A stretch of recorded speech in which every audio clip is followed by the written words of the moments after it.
मतदान करावं लागतं याची लाज वाटायला मला वाटतं जे पळाले ते कुठच्या ह्याच्यात पळाले, स्थितीत पळाले, ते कशासाठी पळाले.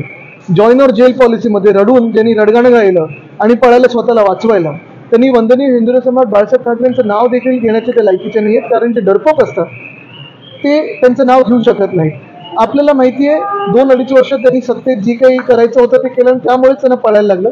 जाऊ तुम्ही त्यांच्या जास्ती बोलत नाही. संजय राऊतांनी एक मीटिंग घेतली हयात यावर हॉटेल की उद्धव ठाकरेंना सोडून आपण सरकार करूया अशा पद्धतीने पवारांसोबत. मला वाटतं ह्या काही ह्याच्यात जास्ती जाऊ नका. ज्या काही अफवा आहेत चालू राहतात.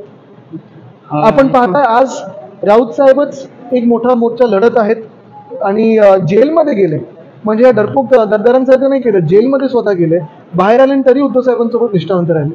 उद्या सत्ता आली आणि जर वेळ पडली तर टाटांना देखील एका फोनवर मोदी आणि शहा सरळ करतील असं एक वाक्य अजितदादांनी वापरलं. नाही, आता उद्या परवाकडचं मी बोलत नाही आणि दादांनी काय बोलले मला माहिती नाही, पण गेल्या 2.5 वर्षामध्ये फोन दिल्लीतून आले हे खरं आहे, आणि फोन आल्यानंतर सगळे उद्योगपत्यांना फोर्सफुली त्यांना गुजरातला जायला लागले हे पण सत्य आहे. हे तुम्हाला आम्हाला सगळ्यांना माहिती आहे. गेल्या 5 वर्षाच्या काळामध्ये आपण पाहिलं असेल, महाविकास आघाडीचं सरकार 2.5 वर्ष आणि त्यानंतर मिंदे सरकार 2.5 वर्ष, भाजप प्रणित मिंदे सरकार, या खोके सरकारमध्ये एक तरी नवा उद्योग आपल्या राज्यात आलाय का?